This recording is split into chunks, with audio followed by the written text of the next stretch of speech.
dia a todos, bom dia a todas, bom dia para você que nos assiste pela Pop TV em Sobradinho e Porto Alegre. Vou beber uma água já no começo do programa, porque já comecei aqui com a boca seca. Nem dei bom dia direito, então bom dia para você que nos assiste pela Pop TV em Sobradinho e Porto Alegre, ou nos escuta pela Cultural FM em Santa Catarina e no Rio Grande do Sul. Sejam todos muito bem-vindos e bem-vindas a mais um ICL Mercado Investimentos. E hoje, dia quente, dia de comentar a ata do Copom, que saiu ontem e mostrou uma sinalização, coisa que já tinha acontecido no comunicado, mas mostrou essa sinalização em ata, sinalização de queda, né, início de queda dos juros ou dos cortes de juros aqui no Brasil, mas ainda mantendo um tom cauteloso, ainda mantendo um tom mais rígido e até mais duro na ata. A gente vai comentar tudo isso, vamos falar também desses efeitos da Selic na produção industrial, porque a produção industrial de dezembro foi desastrosa. Quando eu comecei a ver os dados da produção industrial, eu só conseguia pensar que show de horrores que está a nossa produção industrial no ano de 2025, porque a gente ainda está olhando para o ano passado. E muito disso, né, muito desses efeitos vem da própria Selic alta, então já vamos emendar uma coisa na outra. E se der tempo a gente fala do Banco Victor, que eu ainda estou devendo, ou do Grupo Victor, porque eu estou devendo da segunda-feira. Vamos já, na verdade da terça, né, porque hoje é quarta. Vamos já passar pela nossa agenda, a gente passa pelos principais indicadores que foram divulgados nessa manhã e que ainda vão ser divulgados durante o dia. Na Alemanha, zona do euro e Reino Unido, saíram os PMIs, os índices de atividade de gerentes de compras, de composto e de serviços. O composto mostra, quase como uma média, o ritmo da economia de forma geral, e o PMI de serviços, que é o índice de atividade dos gerentes de compras de serviços, mostra essa atividade, esse ritmo do setor especificamente. A gente também tem o industrial, e quando os três são divulgados, sai aí o PMI composto. E o PMI medido pela S&P Global, depois de divulgados todos os países, ainda traz para a gente a média do mundo. E aí é bem legal comparar se os países estão ou não acima dessa média. Por exemplo, como é que o Brasil está performando em relação à média global. Então os PMIs já foram divulgados nessa manhã lá na Europa, às 7 horas da manhã. A zona do euro divulgou o índice de inflação ao consumidor, mas ainda preliminar de janeiro. Afinal, de janeiro acabou de acabar, é quase uma prévia dessa inflação, não é a inflação final. Às 10h15 nos Estados Unidos teve o relatório ADP de criação de vagas no setor privado, esse que eu estava falando ontem, inclusive, que é um paralelo aqui com o nosso CAGED. O CAGED, ele mede as vagas no setor privado aqui no Brasil, como é que está o mercado de trabalho no setor privado. O ADP acaba sendo quase um paralelo, claro, muito grosseiro aqui, mas só para vocês entenderem a diferença desses dados que saem lá nos Estados Unidos. O relatório ADP seria o nosso CAGED e o payroll seria nosso desemprego aqui, que traz dados mais robustos, traz dados mais detalhados em relação ao mercado de trabalho de forma geral, e não só a criação de vagas ou só o setor privado. E a gente já teve 2 divulgações lá nos Estados Unidos, o JOLTS, o ADP, e agora a grande expectativa é pelo payroll, que vai trazer esse panorama mais completo para a gente do mercado de trabalho dos Estados Unidos. Daqui a pouquinho, também lá, às 11h45, sai o PMI composto de serviços. Então, mesma coisa que eu falei para a Europa vale aqui. Índice de atividades dos gerentes de compras. Às 12 horas, também, depois do almoço, na hora do almoço, sai o PMI de serviços dos Estados Unidos. Mas essa medição não é da S&P Global, é da ISM de Chicago, acaba sendo uma outra metodologia, até como forma comparativa, né, para você ver como é que as diferentes instituições estão olhando para esses indicadores econômicos e para esse ritmo da atividade. Na China isso também acontece, a gente tem 2 medições e o legal é comparar. Às 12h30, então 12h30, tem estoques de petróleo, gasolina, destilados e taxa de utilização das refinarias, semana até dia 30 de janeiro. E em meio a toda essa volatilidade do preço de petróleo que a gente vem acompanhando no nosso dia a dia, esse dado tem ganhado um pouquinho mais de relevância.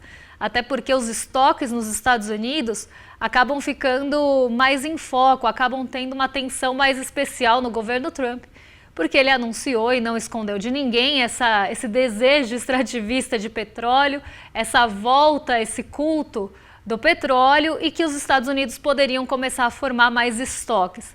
Então esse dado passou a ter mais relevância agora do que ele tinha anteriormente. Às 2h30 aqui da tarde no Brasil sai o ICBR, que é o índice de commodities, não é o IBC, é o IC, relativo a janeiro. E também 2h30 aqui no Brasil sai o nosso conhecido fluxo cambial semanal, que sempre aparece aqui na agenda. 8h30 da noite, quem fala é a Lisa Cook, ela continua no Fed, então Lisa Cook permanece no Fed, apesar de todas as tentativas de Donald Trump em destituí-la do cargo. Lisa Cook segue firme e participa do evento do Clube Econômico de Miami à noite nos Estados Unidos. Ela continua na direção do Banco Central por lá, mesmo com todas as intempéries ali rondando a sua direção e sua presença no Banco Central. Fechados aqui, vamos falar do fechamento também de ontem, porque a gente teve mais um dia de recorde na nossa bolsa. Parece que eu estou sempre no dia da marmota, porque eu estou sempre falando a mesma coisa. Batemos novos recordes e mais recurso estrangeiro entrou aqui no Brasil.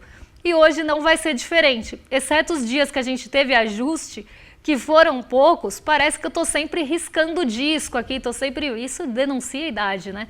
Eu estou sempre voltando naquele mesmo ponto, como um belo vinil riscado. Mas não é isso, não é dia da marmota, não é vinil riscado, é porque a gente continua nessa trajetória de alta, nessa trajetória de ganho na nossa bolsa e como um destino preferido do recurso estrangeiro. Os mercados emergentes estão nesse radar do recurso estrangeiro e o Brasil especificamente. E ontem foi mais um dia desses, mais um dia de ganhos na nossa bolsa, mais um dia de recorde, inclusive intradiário. Durante o dia, a nossa bolsa chegou a flertar com os 187 mil pontos. Foi um dia bastante positivo de forma geral, mas alguns setores e algumas ações específicas puxaram esse movimento para cima. E eu já vou contar quais foram e por que a gente inclusive andou na contramão de Nova York, porque Nova York não teve um dia positivo, mas a Bolsa Brasileira sim, foi um dia até de descolamento de Nova York. Normalmente eu falo, vieram ventos positivos de Nova York, esses ventos ajudaram ali a levar o Ibovespa por uma trajetória mais positiva, mas ontem não. Ontem não foi o caso, o nosso Ibovespa subiu, fechou aos 185.674 pontos, o dólar caiu ontem, foi a R$ 5,25, então depois daquela alta, pelo menos ali vista por 2 dias no dólar, o dólar voltou a enfraquecer, e aí não só frente ao real, mas de forma global. A gente teve uma trajetória de dólar bem interessante nesses dias, porque nos primeiros dias a gente teve toda a desconfiança em relação ao Banco Central dos Estados Unidos e a indicação do novo presidente da instituição por lá, que é uma indicação de Donald Trump, e isso causa muita desconfiança, muita incerteza em relação à autonomia e às interferências, já que Donald Trump gosta de dar pitaco, ele quer mandar em tudo, ele poderia ainda participar ali, tentar meter um dedo, meter uma mão inteira, meter a laranja toda no Banco Central dos Estados Unidos. E essa é uma preocupação global, porque ele ataca sistematicamente o Banco Central. Ele já falou que ele faria melhor trabalho do que os dirigentes, então que ele seria melhor na dirigência e na presidência do Fed do que qualquer um que está lá. Ele atacou o Jerome Powell, chamou o Jerome Powell de atrasado, atacou a integridade do Jerome Powell, depois mirou a Lisa Cook, colocou Lisa Cook na mira, foi ali uma queda de braço, inclusive, que foi para a justiça nos Estados Unidos, ele tentando destituir, como eu falei agora, a Lisa Cook da direção, mas ele tem sido vencido. Mas agora chega a hora de indicar o próximo presidente do Banco Central. E isso estava causando dúvida, porque depois de tantos ataques sistemáticos à instituição, a essa instituição de política monetária, inclusive, será que quem ele vai colocar não vai ceder ali a essas pressões? Será que quem ele vai colocar não é uma pessoa mais blindada desses ataques, porque depois dele tentar destruir a imagem do Banco Central pelos seus diretores, pela sua presidência, depois de subir tanto tom também contra uma instituição do seu próprio país, como é que fica essa indicação? Essa era a grande dúvida, e o dólar ficou muito volátil por conta disso. Depois de passado esse temor inicial, depois que o mercado digeriu essa informação, essa indicação, o dólar voltou a se fortalecer pelo menos por 2 dias. E isso também aconteceu frente ao real. O dólar se fortaleceu em relação à nossa moeda e subiu. Quando a gente fala que o dólar se fortaleceu, é porque ele subiu por aqui. E não foi diferente. O dólar subiu por 2 dias aqui no Brasil e também frente aos pares, frente às moedas emergentes. Ontem já foi um dia de ajuste, até porque a nossa bolsa subiu muito e subiu puxada por alguns setores ligados às commodities. Quando isso acontece, a gente tende a ter um enfraquecimento do dólar e também não foi um dia de fortalecimento global do dólar. Mas a moeda brasileira acabou também tendo um papel importante por todo esse também papel que tem as commodities na nossa bolsa e em relação a moedas, porque quando a gente está falando de commodity e commodities em alta, se espera que a moeda do país exportador se fortaleça. Então, um dia de queda do dólar e alta da nossa bolsa. A Vale foi destaque total ontem, Vale subiu quase 5%, foi um destaque de alta praticamente. Vale está operando inclusive nas máximas, está se recuperando, passou maus bocados a Vale por muito tempo e agora a gente vê até uma esticada da Vale com poucas correções na ação da empresa.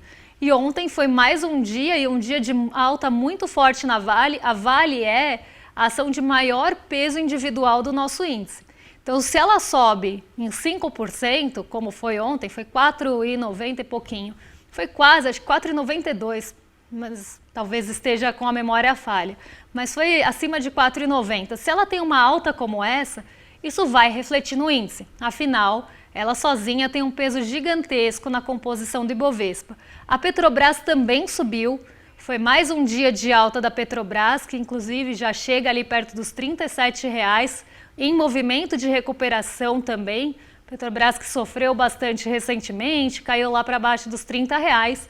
Agora tem um movimento de recuperação também com todo esse otimismo em relação à Bolsa e em relação à demanda por commodities, principalmente petróleo, que está muito volátil, tem questões envolvendo o Irã, que é uma região produtora e importante para a logística do petróleo, tem toda a dúvida de cessa-fogo ou não cessa-fogo em relação à Ucrânia e à Rússia, e ainda tem Donald Trump que voltou a colocar o petróleo na centralidade do discurso, como a gente estava falando agora.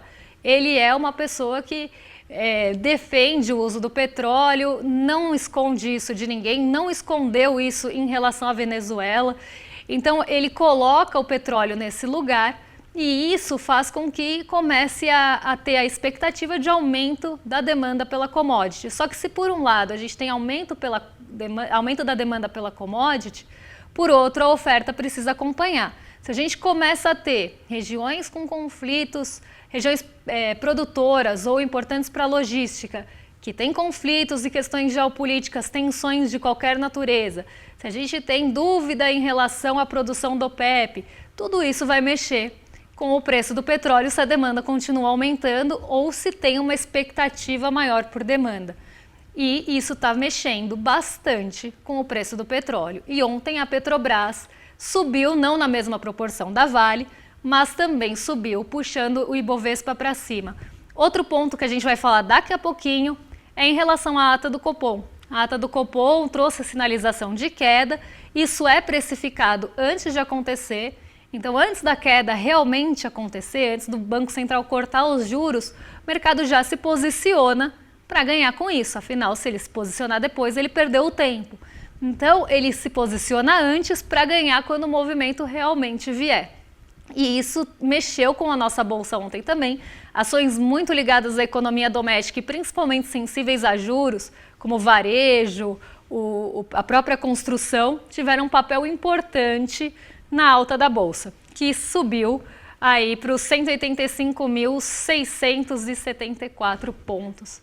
com 1,58 de alta. E essa alta, né, mais esse recorde, não foi uma alta pequena, né, não foi uma alta levinha, foi uma alta, mais uma vez, uma alta forte da Bolsa, um salto da Bolsa. E isso fez também com que o dólar se desvalorizasse frente ao real. E o movimento não teve nada a ver com Nova York. As bolsas por lá continuam instáveis nesse momento de balanços corporativos. Os balanços corporativos, ora vem a contento, ora não, principalmente em relação à tecnologia, que se tem grande expectativa. Qualquer frustração ou decepção com esses balanços corporativos, a bolsa lá vai estremecer. Ainda mais se a gente está falando de tecnologia que tem tomado um papel de mercado, um tamanho de mercado tão grande. E a bolsa fica vulnerável a qualquer notícia ruim ou qualquer expectativa de notícia ruim que possa acontecer. E então a gente sobe sem o apoio de Nova York, mostrando que continuamos sendo um destino favorito, um destino do recurso internacional. Mas não vou entrar tanto nesse assunto, até porque se fosse entrar, ia ficar boa parte do programa falando só sobre isso, e a gente tem outros assuntos. Então eu já vou puxar aqui o nosso próximo assunto, que foi um dos condutores, na verdade, da nossa bolsa ontem, e é a ata do Copom. Já dei um pequeno spoiler, a ata sinalizou finalmente a queda dos juros, mas sinalizou ali com um pé atrás, né? Ele sinalizou, mas ainda com muita cautela e uma série de ressalvas. Mas a Selic pode finalmente começar a cair a partir de março. Então, quem sabe, né, a gente não tem um hexa da taxa de juros, porque já faz 5 meses que a nossa taxa de juros está nesse patamar restritivo e altíssimo de 15%. Nós já somos penta em taxa de juros alta e temos o pódio da taxa de juros real, né? Estamos no segundo lugar com medalha de prata entre as maiores taxas de juros reais do mundo. Mas agora isso pode começar a mudar, ainda que a gente comece a ter cortes, a magnitude ainda não foi divulgada e mesmo que a gente tenha cortes, a gente deve continuar nesse patamar de taxa de juros elevada ainda. A expectativa é que seja um corte de 0,5%, mas isso é a expectativa do mercado, não foi sinalizado na ata. Então a ata falou, talvez cortemos, mas não sabemos o quanto. E pode ser que a gente não corte, e vocês vão ver por que eu estou falando isso. Mas a sinalização é sim da possibilidade de corte, coisa que ainda não tinha aparecido nos documentos anteriores. Então já é ou pelo menos um início de expectativa de corte mais tangível que sai só daquela esfera das projeções e do mercado achando que vai cair. Agora o Banco Central já sinaliza, já indica essa possibilidade, mas ainda não falou o quanto e nem realmente cravou ali que vai cortar, porque se cravasse ia falar, vamos cortar 0,5% na próxima reunião. Não foi isso que aconteceu, mas o mercado já espera esse corte de 0,5 ponto percentual para a reunião de março. Ainda que caia 0,5 ponto percentual, a gente vai estar com uma taxa Selic de 14,5%. 14,5% ainda vai deixar a gente, podem ter certeza, no top 3 dos juros reais. Para começar a ter um efeito, essa Selic tem que cair muito. Até porque ela ficou restritiva por muito tempo e isso já está causando efeitos, como vocês vão ver, na indústria, por exemplo. Vamos colocar alguns trechinhos para comentar com vocês dessa ata do Copom que saiu ontem. Nós separamos os melhores momentos da ata do Copom para vocês e a gente vai passar por eles agora para passar um panorama geral desses pontos mais importantes mesmo da ata. Pode colocar aqui na tela para o pessoal de casa acompanhar. Aqui é mais a decisão em relação, nem a decisão, mas a análise de riscos, a análise de cenário do Copom. Ele fala, né, depois de uma análise de um conjunto de informações, amplo conjunto de informações, tem sinais claros de transmissão de política monetária, considerando defasagem, o comitê julgou adequado sinalizar o início de um ciclo de redução da taxa de juros na próxima reunião. Ao mesmo tempo que, de maneira unânime, o comitê reafirma a necessidade de manutenção do patamar em níveis restritivos. O que está sendo falado aqui? Né? Que depois de analisar vários dados, ainda se tem, né, por mais que você sinalize que pode cortar a taxa de juros, ainda se tem ao mesmo tempo, de maneira unânime, então todo mundo concorda ali, a necessidade de manutenção do patamar de juros em níveis restritivos, ou seja, ainda que sinalize o corte, vai ficar alto. Que é o que a gente estava falando, porque ainda que corte meio ponto, a gente ainda vai ficar em 14,5. Até que se consolide não apenas o processo de desinflação, que é essa inflação desacelerando ao longo do tempo, como também a ancoragem das expectativas à meta. E aqui é muito interessante essa parte da ancoragem das expectativas, porque o Banco Central está falando para a gente que as expectativas continuam desancoradas. Então, por mais que a gente tenha uma convergência para a meta e o próprio relatório Focus vem diminuindo as projeções de inflação, saindo de perto do teto e indo para mais perto, convergindo, não tão perto, mas convergindo para o centro da meta, isso não é suficiente. O que o Banco Central quer é que a inflação realmente vá para o centro da meta e não fique nessa banda de 1,5. E enquanto o mercado achar que o Banco Central não é ali competente, vamos pensar assim, para levar essa inflação para o centro, porque ele está projetando acima, está projetando ali em 3,8, 3,9, enquanto existe essa projeção acima, e esse recado é dado pelo relatório Focus, pelas projeções de mercado, enquanto essa projeção estiver acima dos 3, ainda que esteja dentro da banda, o Banco Central não vai arredar o pé e vai continuar puxando o freio. Então é isso que ele está falando para a gente. A ancoragem da expectativa aqui, por mais que o mercado seja surpreendido todos os meses, praticamente projetando a inflação para cima e ela surpreendendo para baixo, ainda assim o Banco Central fala em desancoragem porque ele quer levar para 3. E isso é muito discutível, porque 3% de inflação é um patamar baixo, é um patamar bem pequeno de inflação, se a gente for pensar, é um patamar baixo, e esse patamar tem que ser discutido pensando em inflação global, pensando em inflação de oferta. E eu acho que muito disso não é colocado em pauta ou em discussão, porque inclusive assustaria o mercado financeiro se fosse discutido o centro da meta de inflação. Mas vira até uma perseguição, quase um amor platônico ali, de uma perseguição irreal, né? Uma perseguição que é muito difícil de se alcançar, porque nós temos patamares inflacionários globais maiores hoje em dia.